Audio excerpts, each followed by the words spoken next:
absolutely insane. What? Ask me to do that for $150? Yeah, that's crazy. It's insane. It's I mean, insane. this absolute crazy talk. But what could be a better birthday present than Ben Stein saying something nice to you? No, that's not what he's referring to. Ben's referring to the Hilton trying to. Right, Hilton. No, a birthday thing I'll be happy to do for $149.99. I'm happy, or an anniversary, or son's graduating from 6th grade or something. But a commercial for a giant, many, many, many hundreds of billions of dollars of no, I don't think so. And on that note, I want to welcome everybody to the world according to that man, Benjamin Jeremy Stein. I want to welcome everybody that's watching our YouTube chat, and I want to thank everybody that's been downloading or watching on Rumble. We will be posting exclusive videos on rumble.com, and Ben's been sending me videos so we can post, but I want to welcome everybody. I want to thank everybody. And of course, before I start the show, I want to send my prayers and my thoughts to my brothers and sisters in Israel who are in the midst of Operation Guardians of the Walls. And my prayers are with you. Got my yarmulke on for you. And you're in my thoughts, you're in my prayers. And yeah, and on that note, welcome everybody to the world according to Ben Stein. We're joined tonight by the man. I was thinking so much about you today, Ken LaCourte, because I had a conversation with somebody where they said to me, somebody I'm very close to, and I'm not saying this in a negative way, where they said to me, well, we have to pray. And in regards to social media, we just have to pray it. And I was like, and then I'm thinking about Ken LaCourte, and I'm like, thank God for Ken LaCourte, because Ken LaCourte from the Media Action Network is not about praying. He's about action, and he's about fighting back against the storm that is social media is coming upon us in this country. Well, thank you. I've never been an answer to a prayer, best I've known before. So, well, we pray, we pray for, and, people have to act, prayer without works, as they say, Ben Stein, is dead. Faith and of course, without works is dead. That's faith without works. Some people think faith alone is enough. Right. And of course, we're joined tonight from 93.1 WIBC, BAM, the future of conservative talk radio, not the future, the conservative talk radio of the present. And the future. Rob Kendall, as always, welcome back, sir. Ben, before we are done tonight, I have a very important question later to ask you. My dad is a gigantic fan, and he has given me a specific Ask Ben question tonight. Okay, let's hear it. We're getting it right off the gate? Well, why not? Dad wants to know all about your appearance on Seinfeld. Well, it was a brief appearance, and I played if I remember correctly, I played a lawyer who was talking to who was Kramer, I think, about his will, and they somehow told Kramer that I wouldn't appear until he was just about to die. And I appeared early for some reason. Kramer thought he was just about to die and got very panicked about it. But that was that. But I must say, I missed those days of being on lots of episodic TV shows. I missed them very, very much, very much. So there's so much about the past that I miss. How does that happen? Does like Seinfeld people reach out to you, Larry? Yeah, I mean, there was a time when I was a very famous character actor in Hollywood. I mean, not just famous, very famous, and it was great days. But now I'm just cranky old conservative. And that's Ben's introduction to the show tonight. He's a cranky old conservative that likes Diet Coke. He's a provocateur. He's a saint. He's a sinner. He's a lover. He's a father. He's a grandfather. He's a husband. He's a professor. But of course, he's also a doctor. And your counterpart doctor today, Dr. Jill Biden, said she feels naked without a mask. My question is, how do you feel then when you're naked? And this is the where does she wear her mask? Naked in bed. I can't think of it. But I'm thinking. I think I know where she wears her mask. And but that's the scary thing. The CDC said today, Ben Stein, that you no longer have to wear your masks indoors or outdoors if you are vaccinated. That's great. That is 100% great. But my biggest fear is people have become so indoctrinated right now by this year-long thing. I want to get to the major point. I was talking to Ken today. I was talking to other people. I was talking to you. COVID to me was what they tried to do is what people call it the Great Reset, right? They hated the path Trump had brought us down, which was liberty, which was freedom, which was prosperity. They wanted to go back to the old world order. What better way of keeping people confined to their homes, wearing masks inside their homes, as you've said, taking their faces away, and that's the experience I think they've tried to, and I think they'll continue on with that method. I think the mask thing is more serious than most of us realize. A man or woman's fluid gender, anybody, face is incredibly important in determining what kind of a person is, what kind of person the owner of that face is. You cannot know much about a person without being able to see his or her face. And to wrap us all up in anonymous masks essentially deprives us of personality. Personality is a huge part of life. And it's very scary to me that we are taking away human personality. It reminds me very much of the Anti-Sex League in 1984, which is the template that the Biden people are working on, which aimed to take away the orgasm from human reproductive function. And that they said would permanently eliminate a great deal of all human emotion and human feelings about other humans, and also eliminate a great deal of what makes human beings unique. But I think what I'm trying to say, Ben, I think it goes deeper than that. That's pretty damn deep. That is pretty. That's an excellent point of your deepness. But I wanted to take it even deeper into the sense that what they are trying to accomplish now is we are seeing there's a storm front coming, Ben, and I am petrified of this storm front of what they could get away with as far as, and that's where I'm, Rob, that's the bigger point of what I'm raising.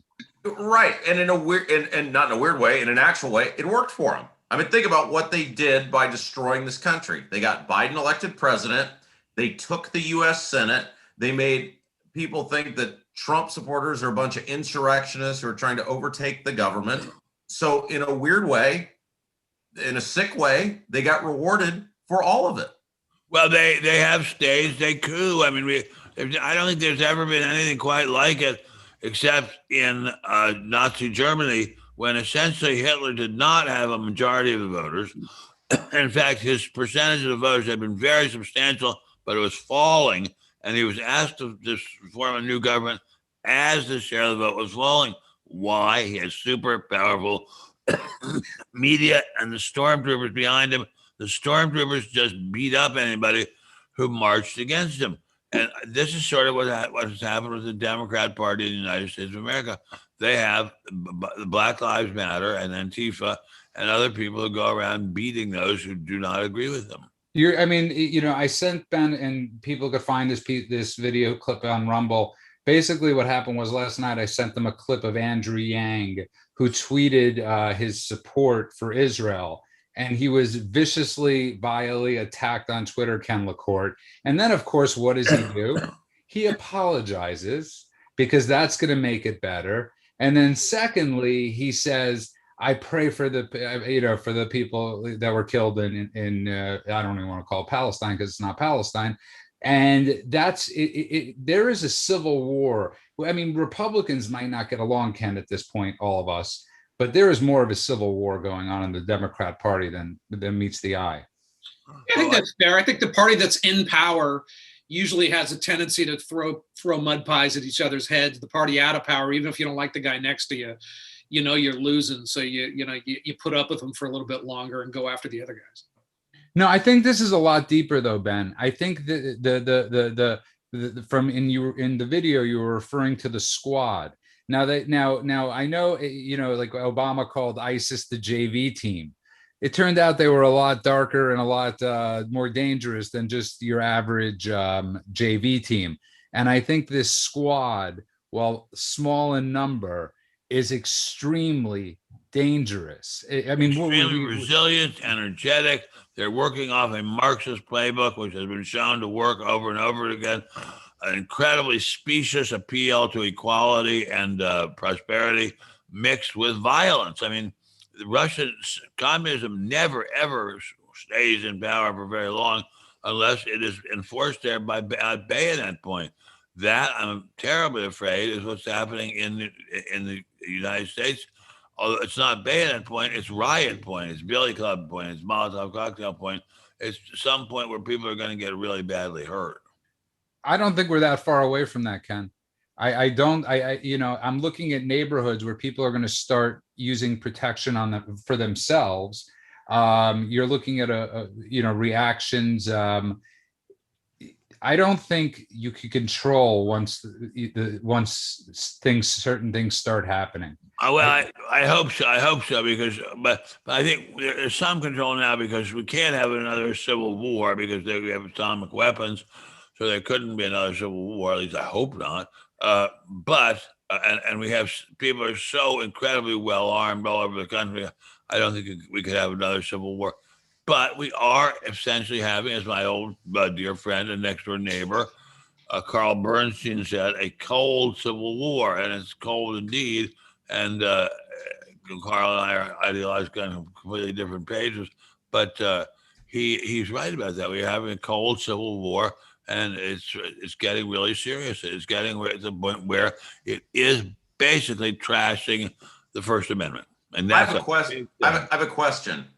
Roger that. And Ben, you are uniquely qualified to answer this because you are around these politicians and have been. Why do they listen to social media? Like 3% of Americans are on Twitter. Ken's the best person to ask that question to, because this Ken. Ken. Why?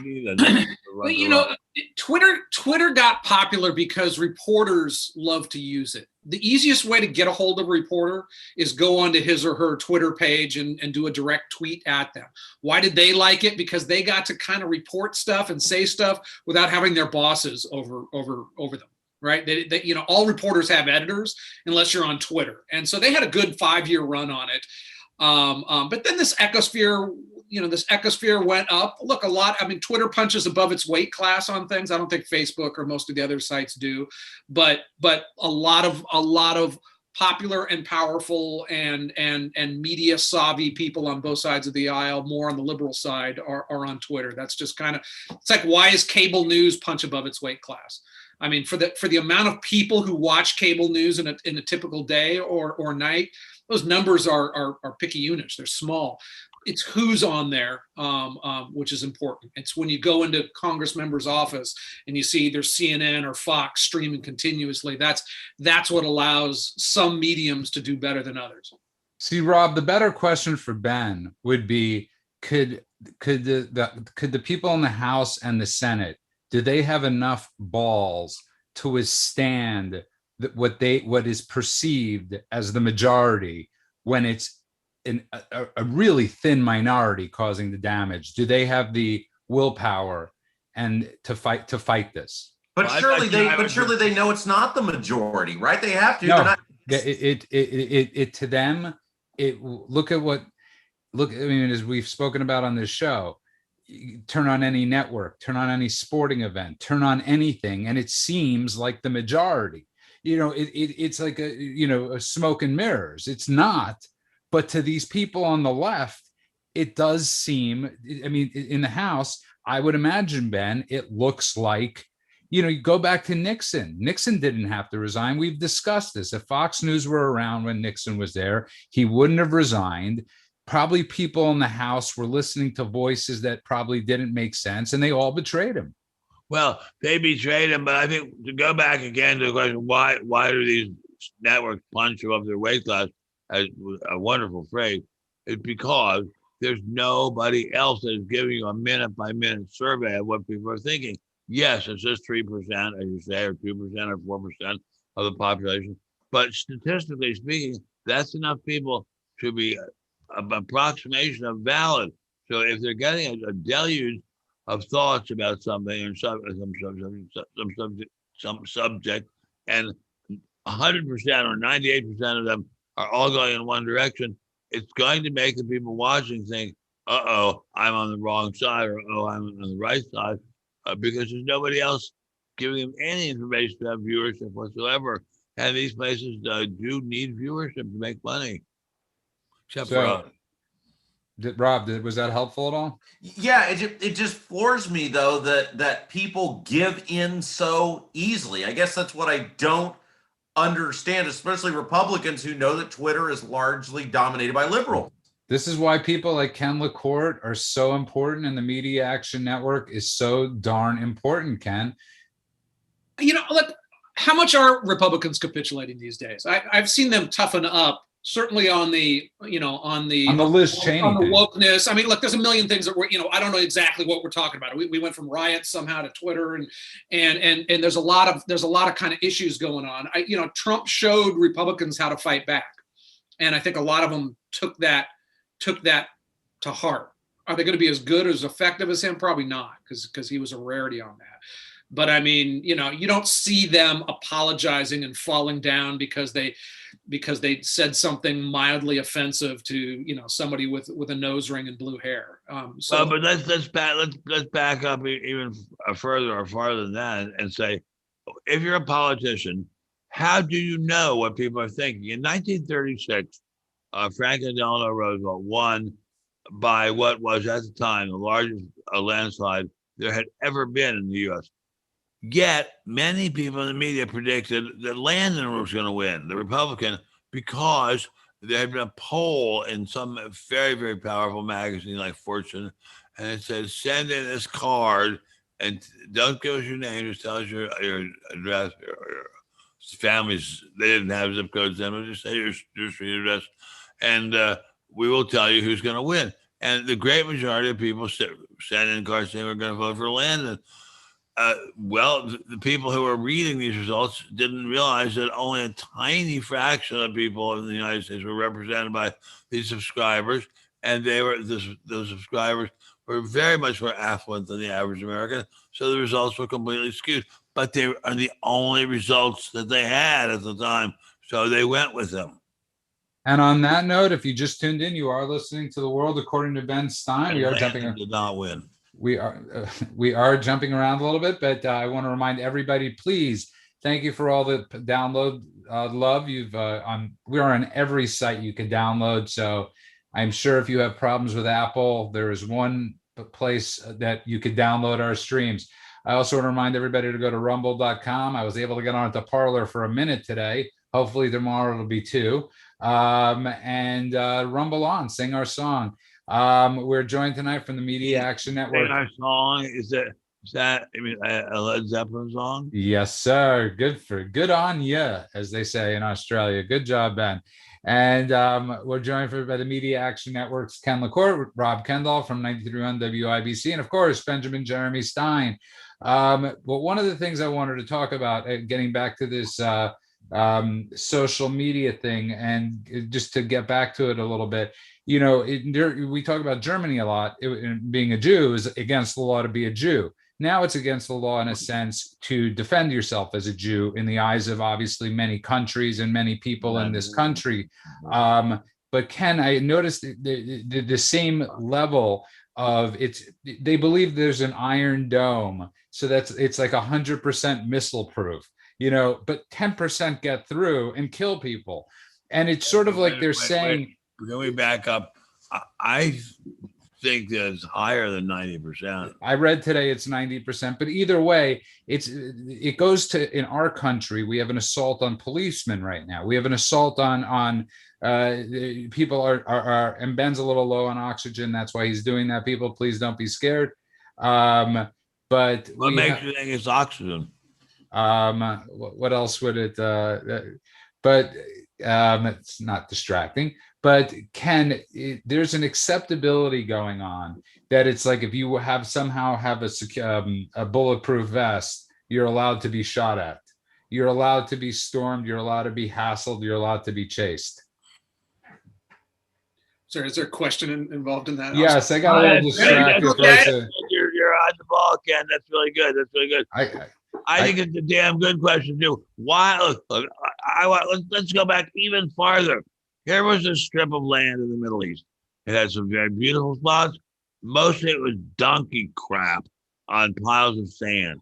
The Jews came along, refugees from Europe, from incredible, horrible, mind-boggling mistreatment by Europeans, and they were brought, or they sneaked, or they walked sometimes into Palestine, as it was called then, or whatever it was called then, and they established various pockets of Jews. And then when the UN came along and said we're going to make a Jewish state, they held up these pockets and said, "Well, we want a state too." And so they were states too. And then time passed, and Eisenhower said, "Well, we've got the Korean War over with. Let's do something." Or about we have. Sorry, I beg your pardon. He said we. Sorry, I'm really getting confused because the oxygen is so strong. Let me start again. I'm going to take off this oxygen. It's too strong. The United States and Britain and France said, "Okay, we've been promising the Jews a homeland in the Middle East for a hell of a long time. Let's finally do it." The Arabs said, "We'll kill you all if you do it. We're going to kill you all. We're going to kill the men, the women, the children. We're going to kill all of you Jews. All of you Jews. We're going to kill you." And they were armed by the Western powers. The Jews had almost nothing. They fought back with the sheer nerve, incredible courage, bravado, and ingenuity, and they beat the Arabs, and they established Israel as a much bigger country than it was going to be under the UN mandate. So the Arabs were permanently angry. Why, if all the conflicts in the world, have we permitted this one to linger on for 50, no, my God, it's now close to 75 years. Why have we permitted this one to go on? Why have we said to the Jews, of all the people in the world, you found a state, you take donkey shit and you make it into one of the world's top industrial and medical powers, probably the top military power for its size in the whole world, and so we hate you for it. Why? When are people going to honestly say in the media, even in the New York Times, which is owned by Jews, when are they going to say, "We're jealous. These guys came along and they did something incredible. They wrought a miracle in the desert"? When are people going to say, and therefore people hated them for it? Jealousy, envy, that's what Arabism is about. Jealousy, envy, that's what Antifa and Black Lives Matter are about. Jealousy and envy are stirred up like it's crazy when people behold the state of Israel. Brilliantly said, and I will take an oxygen-deprived BenStein over any oxygen non-deprived person in the media or analyst out there. God bless you, sir. That was incredible. Rob Kendall. You know, it's by the way, I just want to say it's absolutely fascinating to listen to Ben Stein talk about anything, much less things of that nature, and realize I'm on a show with Ben Stein. It's incredible. It's like Field of Dreams. Well, God bless you. You honor me way beyond what I deserve. But isn't it fascinating? We talked about this on the air today, and it was this idea that we are not invested as a country from our government perspective in the success of Israel. And what possible reason could there be not to? Regardless of what your political opinion is, we should want and cheerlead for Israel to thrive. Well, first of all, Ken LaCourt, I'd like to hear from you about this because you're a man who knows how to handle a gun. So I'd like to hear from you.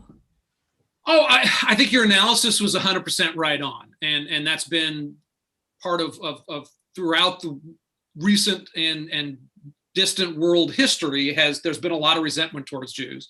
And a lot of it is just there is a huge success going on there, and that's fundamental. The Fuhrer himself said that. How many people on this panel have read Mein Kampf? I have. The Fuhrer himself said there is one race that has gone through every kind of crisis imaginable and yet come out smiling and incredibly powerful and prosperous. That's the Jews. We've got to kill them. Therefore, we've got to kill them. Essentially, that's what the Squad and those vile, horrible creatures, just as an opinion, I don't know, maybe if I knew them better, I'd like them, are saying essentially, we think these people, by virtue of their being so successful, so smart, so capable, having discovered so many cures for diseases, we think they ought to be killed. Ken, back to you. Yeah, I mean, look, you picked a bad neighborhood to go back to.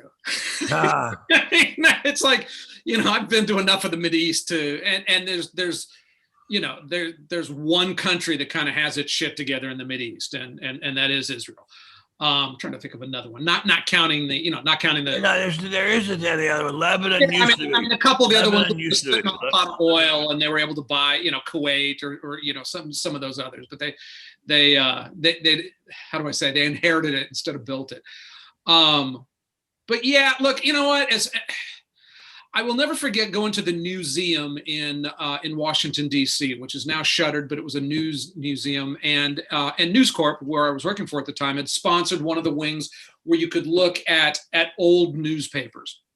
And I remember pulling out a newspaper from the late 1800s, early 1900s, and it was literally like Palestinians and Jews, and it was like the headlines for today. They didn't have rockets, but they were the same. So it's like, we should always care about humanitarian. Israel's been a good ally. They help us out a lot back and forth. They wouldn't exist without the United States, or at least through its history. So there should be a couple thank you cards coming on our birthdays every once in a while.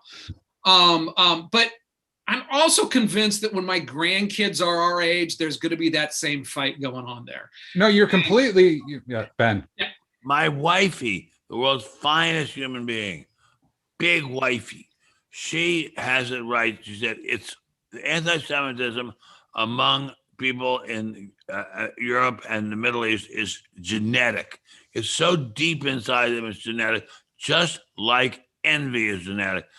Cain slew Abel because Cain was jealous of Abel's abilities and success. This whole story of the Middle East is Cain slew Abel over and over again. Only this time, Abel didn't get killed. He fought back and he won. But Cain walked away and he got help from the Russians. And soon he was a big, scary bear. And he came back again. And Abel killed him again. He still came back. This envy is a huge, huge part of life. You should, as I say, read Nazi propaganda. Look at Nazi movies. The Jews have all the cute girls. The Jews have all the nice cars. The Jews have all the great businesses. Therefore, we've got to kill them. Same thing today. Hamas looks across a desert wasteland of crap that they've made, and they see Israel shining, shimmering, gleaming in the distance. Let's kill them. Seems like the way you guys control the media, you get a better spin on this. Well, see, that's the thing. As Larry Klayman, who was on this show a couple of days ago, said, Jews do have a huge amount of influence in the media, huge, but they're not the Jews of the Bible. They're not the Jews that Richard Nixon admired so much. These are Jews who worship money and Marx. It's a fascinating thing. To be in Hollywood, which I have been now since 1976, and see very, very successful Jews whose twin worship is money and Marx. Yes, Marx supposedly is about sharing wealth. Money is not about that. But that is exactly what coexists in Hollywood, money and Marx. Ken, you raised a great point. You talked about Nixon for a second. He had some not nice thing to say about Jews when he was on his recordings. You certainly know it firsthand and second and third hand better than I do. I remember hearing some of that stuff where you're like, it didn't sound great. How did you view that when you heard some of those conversations? Standard Gentile country club, Southern California talk. Right. If you went into, I live in the exact dead middle of Beverly Hills.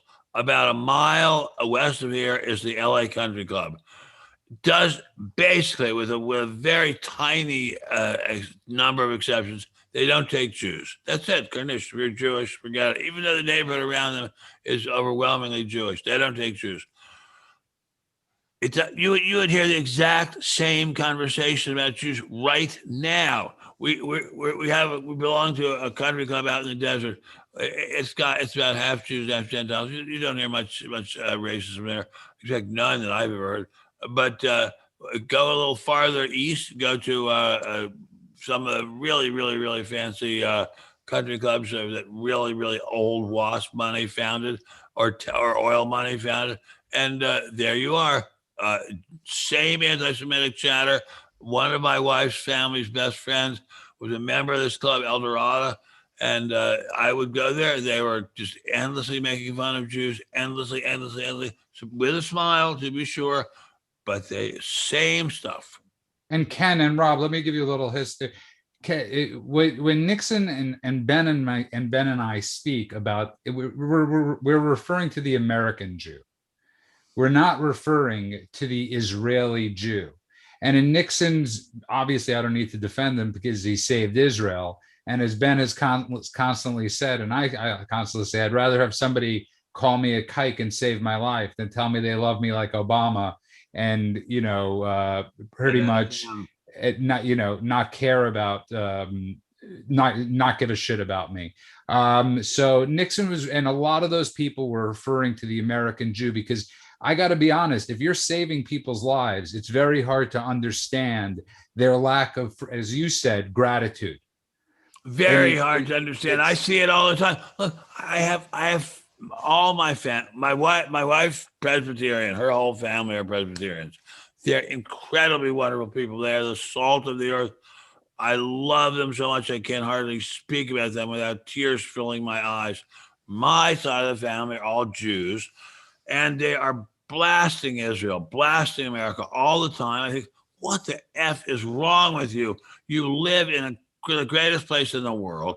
It's a country that has been so good to us Jews. It's unbelievable. There's never been anything like it. We should be on our knees every day thanking God for America and for America's protection of Israel and America's protection of the Jews. Instead, they're out there whining and yelling and screaming. What the hell is going on? Gratitude. You don't find it in the human race, but you will find it among one group. I will tell you, you'll find it among Jewish Republicans. Jewish Republicans, I think, are the repository of some of the best values in America. But Ken, I also want to thank you. Okay, you want some gratitude? I'm going to give you gratitude now. I lived in Israel during the Intifada. I was there when Rabin was assassinated. I lived through all the bombings, and every day, the only news station that was in Israel was CNN International. And it was pretty much like watching Himmler propaganda. It was like watching Nazi propaganda. And the only defender at the time that would come on really was Bibi. He was the one that was on. There was no Fox News at the time. It was CNN. And I think Israel eventually might have banned CNN and allowed Fox News. And I want to thank you guys from Fox News, because there were, and that's why people, I think, were so disappointed now in Fox News, because we had an ally. People felt like they had an ally and in Fox News. And I'm so grateful to you guys, Ken, for doing what you did, because grateful. You were able to, grateful you can't imagine. And I mean that from the bottom of my heart, because it was devastating. Can you imagine you're somewhere and you're being told you're the reason you're being killed? And it's like, this is the only news you have to watch if you speak English and you understand English, Ken. So God bless you guys at Fox News. That's my gratitude towards you. You guys. Bet. Fox News. I used to be a regular on Fox News. I used to be on 2 or 3 times a week. They never paid me one single penny, not a single cent. I even had to pay my own makeup girl, although she was and is a genius. So it was a pleasure to pay her. But they were the lifeline of America, and we owe them so much. It's insane. And I think, and so Ken, when people are angry at Fox, I think that's what they're angered about, was they finally had, it's like the same thing with Drudge. They had this paper or this online site. They had this news organization that they could call home. It was cheers to us conservatives. And one day, it seemed like Sam closed the bar on us, and Fox News shut not all of the voices, but a lot of what we would call home. And that's why it's a little devastating to us, the Fox News, that it's changed. But I want to thank you again, Ken. Yes, we thank you humbly. When I say humbly, I mean humbly. Well, thank you. It took me to Israel a couple times. So what? I said Fox took me to Israel a couple times. God bless them. God bless them. They also, go ahead. Well, I was just going to tell you, Ben, my grandmother loved you on Bulls and Bears. She thought you were great. No, It was Cavuto on business. Oh, yes. It's Cavuto on business. And I will tell you, if I may respectfully, if I had followed my own advice, I'd be a wealthy man. But if everybody followed your advice, they would have been a wealthy man, because all you would say is invest in the Dow, invest in the spiders. It was the best show on TV. You deserve 10 Emmys. God bless you. In my humble opinion, you made Neil Cavuto on that network. You were freaking a rock star on that show. But on that note, if you just tuned in, you are listening to The World According to BenStein. We've been having a lively discussion tonight. I am glad you guys like my yarmulke. My mother didn't crochet it, but as a kid, my sisters did crochet yarmulkes for me with my name on it. You're kidding. Can we see that? And we've lost the religious significance of a yarmulke? I know I've worn them myself at my bar mitzvah and so forth, but what is the religious significance of it? It's protection. It's man to God, I believe. I could be wrong. You're asking a guy that went to yeshiva, that had Jewish studies, that went all the way, that should know these things. And my mother is listening right now in embarrassment that I cannot give you the exact answer. But I want to welcome everybody that's listening to The World According to BenStein. And you're right, guys. I'm reading your comments. Republicans have been coming out as staunch today. You'd had Rubio, you've had Ted Cruz going against the squad. They are starting to build momentum. They are starting to see that there could be a light at the end of the tunnel, and not to give up hope. We're joined tonight by Ken. He went missing for a second, but remember, everybody. He always comes back. Rumble.com. Get your private video. There are 1.5 minute videos that Ben will be posting. Thanks for downloading. Don't forget those 5 and 6 star reviews. Let me just add something. If you watch tonight, or watch what my dear friend Judah and I record tonight, you will learn the secret of making a steak in about 5 minutes, and so delicious that your wife will appreciate you. It is so delicious, you will need a respirator after. But how do you make your steak, Ben? The main thing is that God makes the cow, and then I go to pavilions and I buy. I have a simple formula. I try to buy a prime, not choice, but prime, and I see what's on sale in the way of prime, which has gone up phenomenally in the last. Everything's going up phenomenally. Unbelievably phenomenal. And I take it home. That's the main thing. I take it home. I have a frying pan, and I put some olive oil in there. I heat it to a very high temperature. I put the steak in, put seasoned salt and seasoned pepper and chives on it. I turn it over. I put it more on the other side. I turn it over. I cut into it with a knife. If it's still dead, I bring it up to my wife. Actually, one of our nurses brings it up to my wife. She eats it heartily. I myself make a baked potato with mine.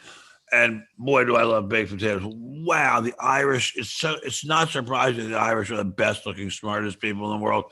Those potatoes are incredible. I mean, the Irish. I'm right there with you, Ken. I didn't know that about the Irish either, but I will trust Ben Stein because he's Ben Irish Stein. Are unbelievably smart people.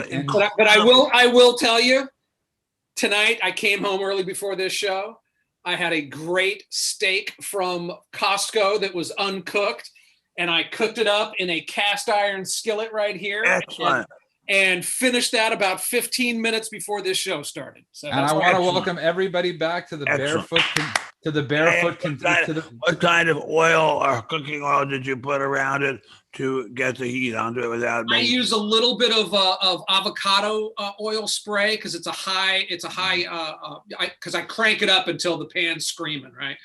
And I put a little bit of that on, and then once it's cooled off the pan and I seared both sides, I toss in some butters and shallots and some of those fun stuff. You have just tuned into the Food Network, Barefoot Contessa, starring Ben Stein replacing the Barefoot Contessa, and Ken replacing Bobby Flay. I want to welcome everybody back to the World According to Ben Stein. Oh, wait a second. Years ago, I went to Bobby Flay's in Manhattan, It was very disappointing. I will tell you, we should have a contest of some kind, but the winner gets to have BenStein cook him or her a steak, because mine are really, really good. Or you could have, there's a show called Beat Bobby Flay where you could go up against him and his steak.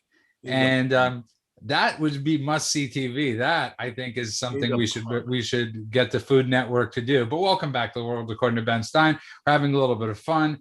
There's a certain amount of seriousness. You can be serious, but at the same time, we also have to realize that, as we've always say on the show, you have to live life at the same time. And it's important to live life. And as Ben always says, we still do have the greatest country right now. By far, by a million miles. Ken, you brought up something very interesting. You went to the Media Museum. And Ben, I, and his wife, before the show, we're talking about to call now the media is a joke. To call what's going on journalism is an absolute. I know what you saw the same page 100 years ago, but I don't know if 100 years ago they were saying this about that this was going on with the media. Well, they did in the late 1800s, early 1900s. They called it yellow journalism back there, and it was Hearst, and it was about the same as it was right now. And look, we're all complicit in it too. I mean, listen to what we were all just talking about. Fox is 80% conservative now and 20% liberal, and we're all pissed off about it. I mean, I want to be 100% conservative. Yes, CBS 100%. Well, and that's an argument, and that's, and Trump wasn't wrong when it was like, hey, I look at all the other ones out there; they're 100% against me. These guys are only 80% for me. But here we were just trashing them because they're not Puritan. They actually give us some of the other side, and so. But it's Ken, it's deeper than that. Fox, I can't bring it up because I don't want this show banned, and because this is a really good, fun show. But Fox did something on a certain night that. Yeah, that wasn't. They're calling Arizona. I don't want to talk. Yeah, I don't want to get into. That wasn't a political move. That was their. Look, I know how that shit works there, and that was their. They've got their team. They're trying to do it. They made a mistake. I mean, in the long stand, they were right. All right, so they doubled down. They screwed up on some things. They thought some votes were coming from a place where they didn't come from. They thought it was absentee when it was dropped off, and that got classified as absentee, which it kind of was, but it was a very different grouping of people.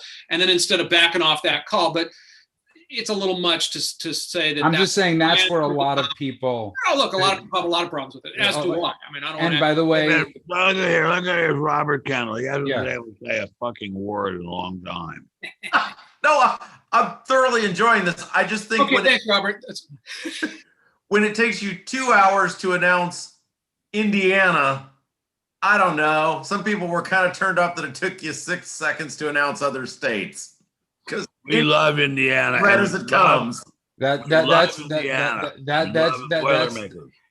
saying you watch that channel for 12 hours, you're going to see 80 to 90% GOP talking points. I have honestly, but I think that's another part of the problem, Ken, is the Trump base isn't the GOP. So Fox right now is catering to a crowd that's not the Trump supporter. That's not the Trump base. They still think, no offense, listen, we love Tucker. Tucker is out of his mind. Great. Stone cold, amazing.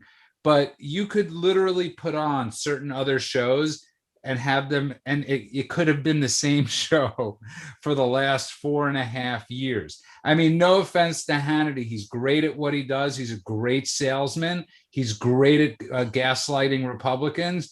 But if you look at the Hannity show last night, I could almost venture to say it's the same show as it was 3 weeks ago. He opens up by saying, here's my opening monologue, which most people, you should never say. That's like saying the La Trattoria, okay? If you're speaking, that's your monologue. You don't need to make a point. This is my opening monologue. But that's my only thing, Ken, and I'm just trying to say to you, that's where I see the differences. This isn't a knock on Fox. I think the Trump base left Fox. Hey, on that note, Ben, when you hosted shows such as Turn BenStein On, how scripted was it? How much freedom did you get, if any?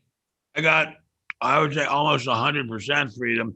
The only time I remember being severely censored was when Jimmy Kimmel and I were the co-hosts of Win BenStein's Money. We did a show, which is several actually charity shows, in which the winner was required to give his or her or fluid gender winnings to his or her fluid gender's favorite charity. And they asked our favorite charity, and the person I was playing against said something like, I don't know, some animal shelter, which is a perfectly good charity. And I said National Right to Life. And this woman in the audience who was she was our boss at Comedy Central, was laughing. I said to her, how rare to find a right to life enthusiast in Hollywood like me. And she said, you're serious about that? All right, we're reshooting the beginning. We can't do that. By the way, I just want to tell you, my dad texted me during the show. He's embarrassed that I didn't know what yarmulke was, but yarmulke literally means fear of king/heaven. That's what it means. It means Jarl Mulka, fear of king/heaven. You got a tutorial on what a yarmulke is, and so did I. My father must be so proud. All my years of yeshiva education. But if you just tuned in, you are listening to. How do they not teach you that? They did teach me that. I forgot. I didn't forget. I was a terrible student. I didn't listen to. My love of Judaism or Zionism isn't necessarily steeped from my education. Okay, let me just say like this: my high school principal resembled Alan Rickman from Die Hard.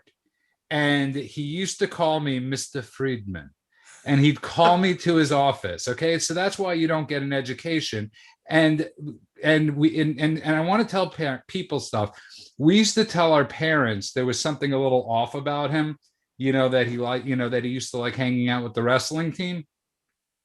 And none of the parents, because the kids that are always in trouble are always the ones that nobody believes. And let's just say the New York Times did a whole expose on him where he liked the wrestling team a lot. And so I'm blaming it on Rabbi Finkelstein, you jackass. And on that note, welcome back to The World According to BenStein. We're having a fun time tonight. I want to know, Ken, what are you guys doing now? So who? What? This week has been a big college week. We had the president of a college in Colorado. He used the phrase "trail of tears," and he got the eject button. He wasn't talking about Native Americans. He was just using it as a phrase, and he got fired. We had the team that was censored and had to apologize because they wore sombreros on a dress up day. We had what was the gals? There was and then 3 college girls were photographed off campus not wearing masks, and I forget the college, and we sent them a lot of nasty emails. And they were told that even though they were doing like remote learning, and they were told that they could not do that they could not take finals, and that they lost the last semester, which was a $16,000 a semester school. Because they have to retake that semester over for not wearing a mask on an outdoor off-campus event. All right, that's enough about that. Let's talk about something else. Yes, something that doesn't make us want to go rain bombs on somebody. No, but it's extreme, Ben. This is extremely important stuff, because this is exactly, you do the small stuff, just like with the masks. Just like you beta test and you push and see how many people you could fire, how many people you could silence, and you keep pushing it. And that's exactly what they're doing. So it's a professor here, it's a student on campus there, and before we know it, it's all of us. Well, God bless you. Let's go on to the next topic. Okay. I would like to hear a topic that I don't think I've hit yet. Who is the Secretary of State of the United States right now? Nobody knows. Isn't that incredible? That he's so invisible, nobody even knows who he is. We don't know who the Secretary of State is. That is probably the senior cabinet position, and nobody knows who that person, he, she, fluid gender is. Who is the Secretary of Defense? We think we know. I think somebody named Mr. Blinken or Admiral Blinken or something like that. I only know that because he spoke today. That's the only reason. Okay. And I saw his name. I was like, who's running the government? It isn't the Rothschilds. The Rothschilds are long dead. Who is running the government? It isn't Adolf Hitler. Even according to Claude Dowman, world's leading conspiracy theorist, he died about 50-some years ago. Who is running the government? That's not me, not in this panel, elected a government. Who's running the government? So now I'm not knows, right? None of you knows. Now I'm not right. Can I just throw it out there?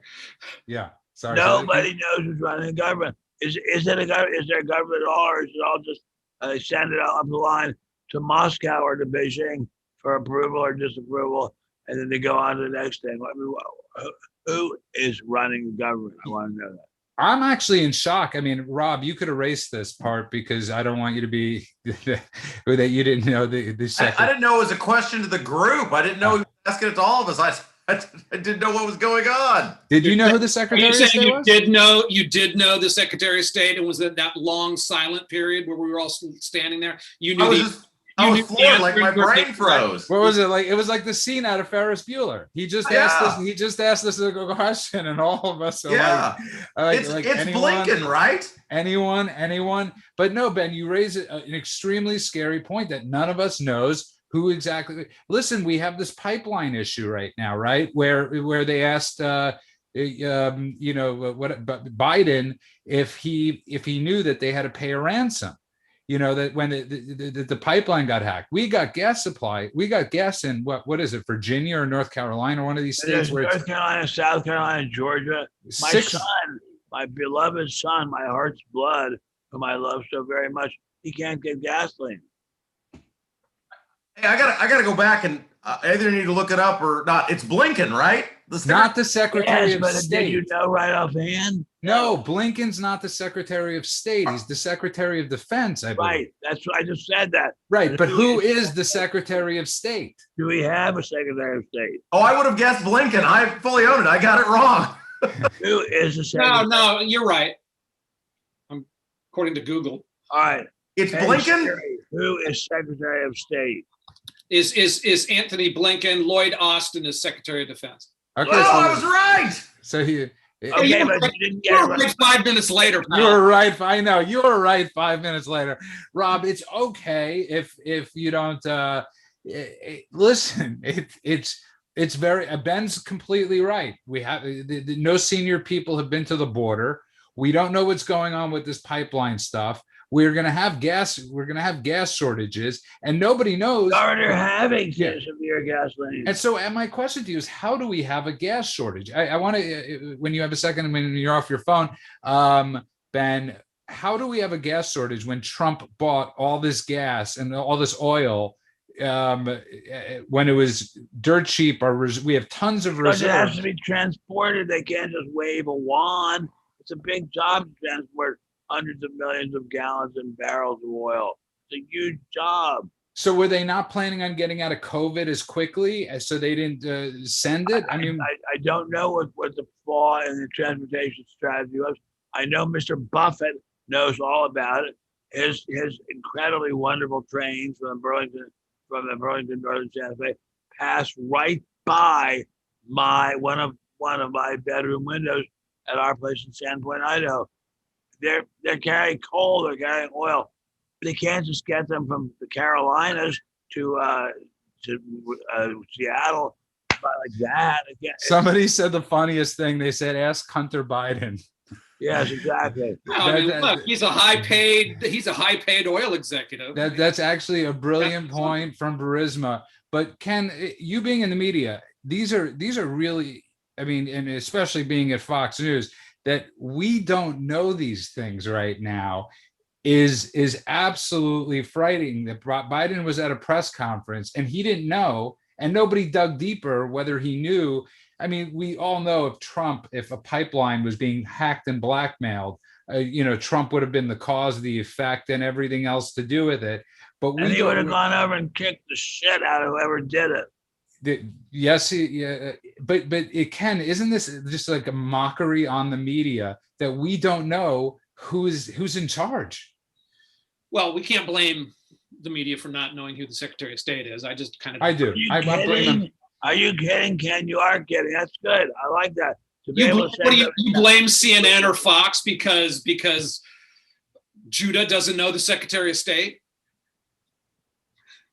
Judah, you are the producer. Why don't you say?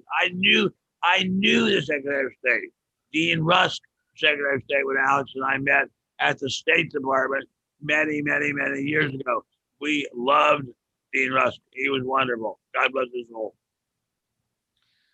The broader question, though, or that Judy, you were asking is, why didn't they pressure him to do things? Because they're basically working for the guy.